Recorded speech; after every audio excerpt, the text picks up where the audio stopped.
పెళ్ళైనా పండగైనా వేడుక ఏదైనా పట్టుచీరల ప్రత్యేక వేదిక వారాహి సిల్క్స్. ఉప్పల్లో హైదరాబాద్ సన్ రైజర్స్ ఓటమి పాలైంది. 5 వికెట్ల తేడాతో లక్నో సూపర్ జైంట్స్ గెలవడం జరిగింది. కెప్టెన్ ఇన్నింగ్స్ తో జట్టును గెలిపించాడు రిషబ్ పంత్. హాఫ్ సెంచరీతో ఫామ్లోకి వచ్చాడు రిషబ్ పంత్. ఒక్క బాల్ మిగిలి ఉండగానే ఎల్ఎస్జీ గెలవడం జరిగింది. తొలుత బ్యాటింగ్లో 9 వికెట్లకు 156 రన్స్ చేసిన ఎస్ఆర్హెచ్. ఇక హాఫ్ సెంచరీతో చెలరేగారు క్లాసెన్, నితీష్ కుమార్ రెడ్డి. రెండవ ఓటమిని ఖాతాలో వేసుకుంది ఇప్పుడు సన్ రైజర్స్ హైదరాబాద్. ఫ్యాన్స్ను నిరాశపరిచింది ఎస్ఆర్హెచ్ టీం. ఇక 4లు 6లతో స్టేడియం హోరెత్తుతుంది అనుకుంటే ఎల్ఎస్జీ చేతిలో ఓడిపోయారంటూ ఫ్యాన్స్ ఫైర్ అవుతూ ఉన్నారు. ఏంటి బ్రో ఇలా చేశారు అంటూ కూడా ఎస్ఆర్హెచ్ ఫ్యాన్స్ అయితే కామెంట్స్ పెడుతూ ఉన్నారు.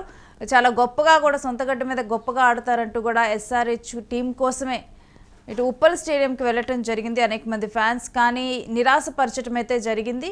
కానీ కొంత స్కోర్ ఇవ్వటంలో మాత్రం నితీష్ కుమార్ రెడ్డి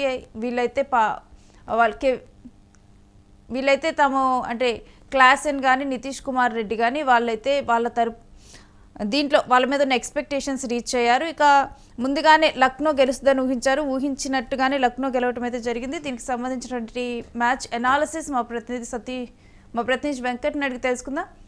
ఎస్ వెంకట్, అంటే ఊహించినట్టుగానే లక్నో గెలిచింది అనుకోవాలా? ఎస్ రేణు, అంటే ఎస్ఆర్హెచ్ తో పోలిస్తే లక్నో చాలా బలంగా ఉంది మ్యాచ్ ప్రారంభానికి ముందే అనేది ఒక అంచనా ఉంది. అంటే ముఖ్యంగా బౌలింగ్ విభాగంలో కానీ బ్యాటింగ్ విభాగంలో కానీ ముఖ్యంగా ఎస్ఆర్హెచ్ కి మైనస్ ఓపెనర్లు అనేది మనం పదే మాట్లాడుకుంటూ వస్తున్నాం. వాళ్ళ ఓపెనింగ్ విషయంలో వాళ్ళు అంటే ఒక స్పష్టమైనటువంటి ప్రణాళిక లేకపోవడం, ముఖ్యంగా కీలకమైనటువంటి సమయాల్లో గతంలో పవర్ ప్లేలో భారీగా పరుగులు చేసేటువంటి ఆటగాళ్ళు ఇప్పుడు ఫెయిల్ కావడం అనేది ఎస్ఆర్హెచ్ కు పెద్ద మైనస్ అవుతుంది. అదేవిధంగా టాప్ ఆర్డర్ కి సంబంధించి కూడా ఊహించిన స్థాయిలో ఆ పెర్ఫార్మెన్స్ లేదు అనేటువంటి మాట కూడా వినపడుతోంది. ఇక అటు మిడిల్ ఆర్డర్ కి సంబంధించి హెన్రిచ్ క్లాసెన్ కానీ నితీష్ కుమార్ ఆల్రౌండర్ నితీష్ కుమార్ రెడ్డి కానీ వీళ్ళు ఆడకపోయి ఉంటే ఎస్ఆర్హెచ్ పరిస్థితి కాస్త దారుణంగా ఉండేది అనేటువంటి మాట కూడా వినపడుతోంది. ఇక అంటే అటు బౌలింగ్ విభాగంలో కూడా జయదేవ్ ఉనద్గత్ కానీ వీళ్ళ బౌలింగ్ అనేది అసలు పసలేదు అనే, అంటే షమీ లాంటి ఫాస్ట్ బౌలర్ అక్కడ మంచి బౌలింగ్ వేసినప్పుడు ఒక హర్ష్ దూబే మినహా మిగిలిన బౌలర్లు అందరూ కూడా ఫెయిల్ కావడం, హర్షల్ పటేల్ కాస్త పర్వాలేదు అనిపించాడు. కానీ జయదేవ్ ఉనద్గత్ 50 పరుగులు ఇవ్వటం 3 ఓవర్లో 13 ఎకానమీ అనేది చాలా భయంకరమైనటువంటి విషయంగానే చెప్పుకోవచ్చు. ఇక అటు భారీగా ఆశలు పెట్టుకున్నటువంటి ఇషాన్ మలింగా కూడా పెద్దగా రాణించలేకపోవడం ఎస్ఆర్హెచ్ కు మైనస్ అయిందని చెప్పాలి. అంటే హర్ష్ దూబే ఇచ్చినటువంటి ఏదైతే స్టార్ట్ ఉందో దీన్ని వినియోగించుకునే విషయంలో తర్వాతి బౌలర్లు కొంత ఫెయిల్ అయ్యారు.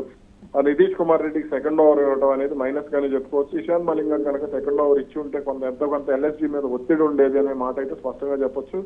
ఇక అలాగే ఎల్ఎస్జీ బ్యాటింగ్ విషయానికి వస్తే మాత్రం ఇప్పటి వరకు ఫామ్ లో లేని రిషబ్ పంత్ కానీ ఐడల్ మార్క్రమ్ కానీ వీళ్ళు ఫామ్ లోకి రావడం, ముఖ్యంగా అంటే రిషబ్ పంత్ అంటే కెప్టెన్ ఇన్నింగ్స్ కీలకమైనటువంటి సమయంలో అతను ఆడినటువంటి ఇన్నింగ్స్ ఏదైతే ఉందో జట్టుకి చాలా వరకు కూడా హెల్ప్ అయింది. అతను ఎక్కడా కూడా సాధారణంగా రిషబ్ పంత్ అంటే రిస్కీ షాట్స్ ఇవన్నీ కూడా మనం ఎక్స్పెక్ట్ చేస్తూ ఉంటాం. కానీ అతను ఆట తీరులో చాలా వరకు కూడా క్లాసిక్ ఆట తీరు కనపడింది. అంటే ప్రతి బంతిని కూడా ఒక క్యాలిక్యులేషన్ ప్రకారం అతను ఆడినట్టుగా కనపడింది.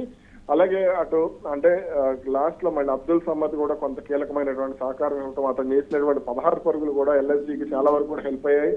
ఏది ఎలా ఉన్నప్పటికీ కూడా ఆ మిచెల్ మార్ష్ కానీ ఐడెన్ మార్క్రమ్ కానీ వీళ్ళిద్దరు కూడా ఇచ్చినటువంటి పవర్ ప్లే ఓపెనింగ్ ఏదైతే ఉందో అది ఎల్ఎస్జీకి చాలా వరకు కూడా ప్లస్ అయింది. అది ఎల్ఎస్జీని గెలిపించిందని చెప్పుకోవచ్చు. Right, stay with us Venkat. మీ దగ్గర నుంచి మరిన్ని డీటెయిల్స్ తీసుకుంటాం.